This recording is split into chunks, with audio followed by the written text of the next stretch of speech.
রামগঞ্জ গরুহাটি মাঠে যুব সাথীর তৃতীয় দিনের ক্যাম্পে জনস্রোত, শিশু কোলে নিয়েই লাইনে মায়েরা। ইসলামপুর ব্লকের রামগঞ্জ গরুহাটি মাঠে তৃতীয় দিনের যুব সাথী ক্যাম্পে এদিন উপচে পড়া ভিড় লক্ষ্য করা যায়। সকাল থেকেই হাজার হাজার শিক্ষিত বেকার যুবক যুবতী ফর্ম জমা দিতে লাইনে দাঁড়ান। প্রখর রোদ্দুরের মধ্যেও দীর্ঘক্ষণ অপেক্ষা করতে দেখা যায় আবেদনকারীদের। বিশেষ করে বহু মহিলাকে শিশু কোলে নিয়ে লাইনে দাঁড়িয়ে থাকতে দেখা যায়, যা একদিনের ক্যাম্পের এক মানবিক ও বেদনাদায়ক চিত্র তুলে ধরে। সদ্যজাত সন্তানকে কোলে নিয়ে ঘন্টার পর ঘন্টা অপেক্ষা করছেন, এমন দৃশ্য নজর কেড়েছে সকলের। আবেদনকারীদের একাংশ অভিযোগ করে কি বলছেন শুনে নেব। Bureau report, big news Bangla. দেখেন, এখানে শুধু যুব সাথীর নয়, এখানে লক্ষ্মীর ভান্ডার থেকে শুরু করে যা যাবতীয় আমাদের দিদির যা উন্নয়ন সেইগুলা প্রকল্প অনেকগুলা দেওয়া হয়েছে।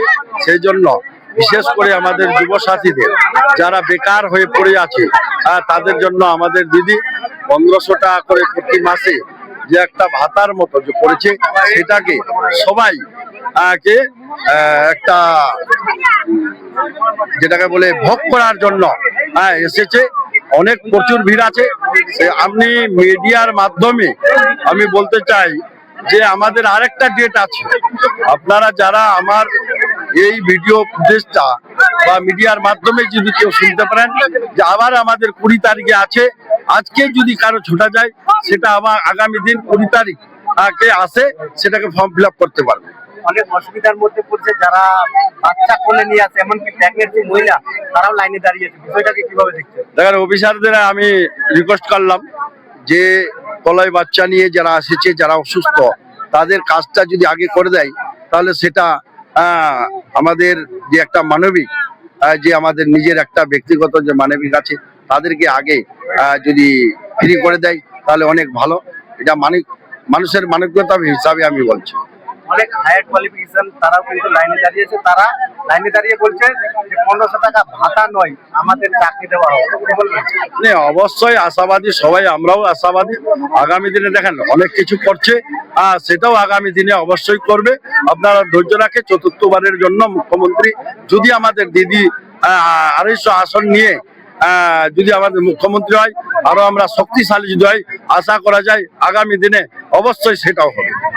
সবে প্রথমে ধন্যবাদ জানাচ্ছি আমি আমাদের রাজ্যের মুখ্যমন্ত্রী মমতা ব্যানার্জিকে, যে উনি আজকে বেকার যুবকদের জন্য এবং যুবতী বন্ধুদের জন্য যেভাবে চিন্তা ভাবনা করছে, অনেক অনেক ধন্যবাদ জানাচ্ছি। ওনার চিন্তা ভাবনাকে আমরা গভীরতা। আজকে সাধারণ যুব ভাইরা, বেকার যুব ভাইরা ঘুরে বেড়াচ্ছে, তাদের জন্য যে আজকে এই 1500 টাকা করে একটা যুব সাথী ক্যাম্প হয়েছে। এই জন্য আমি বলবো দিদির যে উন্নয়ন, দিদি সবসময় মানুষের জন্য চিন্তা ভাবনা করে, যুব থেকে বয়স্ক ভাতা থেকে সবার জন্য লক্ষ্মীর ভান্ডার। আজকে দিদি দেখেন যেভাবে সাধারণ মানুষের জন্য চিন্তা ভাবনা করে, এই চিন্তা ভাবনা এমন মুখ্যমন্ত্রী আমরা অনেকদিন আগেও মুখ্যমন্ত্রী ছিল, কিন্তু সাধারণ মানুষের জন্য যে আজকে আমাদের রাজ্যের মাননীয় মুখ্যমন্ত্রী মমতা বন্দ্যোপাধ্যায় চিন্তা ভাবনা করে, কোনো মুখ্যমন্ত্রী এমন চিন্তা ভাবনা সাধারণ মানুষের জন্য করেনি। আজকে দেখেন কৃষি দপ্তর থেকে একটা হচ্ছে, লক্ষ্মীর ভান্ডার থেকে আজকে যুব সাথী। এই যুব সাথী আমি বলবো আমাদের যুব ভাইদের এবং যুব বন্ধুদের জন্য খুবই একটা যে বিকল্প মমতা ব্যানার্জি আমাদের করছে, এটাতে অনেক অনেক খুশি হবে আমি মনে করি যদি যুব ভাইদের এই কাজগুলো হয়ে যায়। আজকে আমাদের সুদালি থেকে এখানে ক্যাম্প হয়েছিল, এই ক্যাম্পে আপনি দেখলেন যে কমসে কম আমি দেখলাম সকাল থেকে যেভাবে যুব ভাইরা যুব বন্ধুরা আমাদের এসছে, আজকে আমি দেখছি 3500 থেকে 3000 হবে কম বেশি। আজকে যদি এরা আমাদের 1500 টাকা করে বেকার যুব ভাইরা পায় মাসে, তাহলে কতটা এগিয়ে যাবে। দিদি আমাদের পশ্চিমবাংলাটাকে এগিয়ে নিয়ে যাচ্ছে। এমন কোনো ফ্যামিলি নেই যে দিদির উন্নয়ন পাচ্ছে না। দিদি সবসময় মানুষের জন্য চিন্তা ভাবনা করে, আর আগামী দিনে আমরা চিন্তা ভাবনা করব কাকে সরকার করবে না করবে, এটা যুব ভাইরাই করবে। এখানকার যুবকরা যারা জমা করতে আছে, আবেদন করতে আছে, তারা বলছে যে কোনো রেজিস্ট্রেশন নাম্বার দেওয়া হচ্ছে না। সেটা কি? দেখেন, আমি যুব ভাইদেরকে বলবো কোনো চিন্তা করার কারণ নেই। যেহেতু ওখানে সার্ভার ডাউন ছিল, আমরা ভিতরে যতগুলো স্টাফ ছিল তাদের সঙ্গে কথা বললাম, যখন সার্ভার ডাউন ছিল এর জন্য রেজিস্টার্ড নম্বর করে নি। যখন রেজিস্টার্ড সার্ভারটা ক্লিয়ার হয়ে যাবে, চালু হবে, আমি তাদের মোবাইলে মেসেজ যাবে, রাতে বসে সবার ক্লিয়ার করে দিবে, কোনো অসুবিধা নেই। রেজিস্টার্ড নম্বর মোবাইলে মেসেজ চলে যাবে।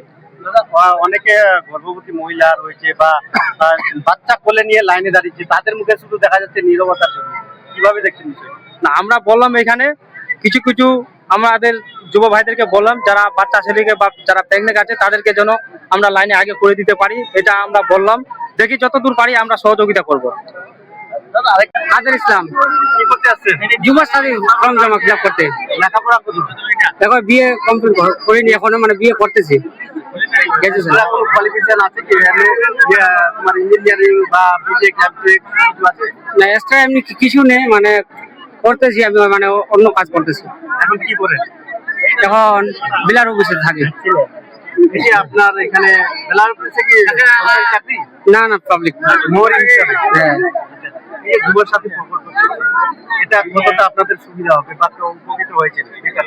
এটা কি বলবো, এটা বলতে কিছু ধারণা কেন বলো তো। এটা মাসে 1500 করে দিবে। দেখো কতগুলা ভাই বোন আসছে, কত বিয়ে পাস করে গ্রাজুয়েশন, ওই বিয়ে অনার্স করে আছে, কারো কোনো চাকরি নকরি নেই। 1500 টাকা দিয়ে কি হয়ে যাবে একটা সংসার চলবে? 1500 টাকা দিয়ে এত করেছে, পড়ালেখা করেছে, এত বড় একটা ডিগ্রি আছে, এই ডিগ্রিটা কি মূল্য দিয়েছে? শুধু 1500 টাকা চাকরি চাই। কি আবেদন রাখছেন সরকারের কাছে?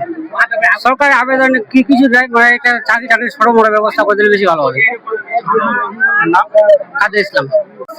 ফর্ম জমাইতে, বাচ্চা কোলে নিয়ে বাচ্চা নিয়ে ফর্ম জমাইতে। কতটা লেখাপড়া করছে? এই যে আপনার বাচ্চা রয়েছে, বাচ্চার সাথে নিয়ে লাইনে দাঁড়িয়েছেন, এই বিষয়টাকে কিভাবে দেখছেন? কোন ফর্ম জমা করবেন আপনি? মাধ্যমিক পরীক্ষা পাস হয়েছে তো ওটা চালু। যুবসাথী কি নাম আপনার? ইয়াসমিন বাড়ি কোথায়? কোনটা করছে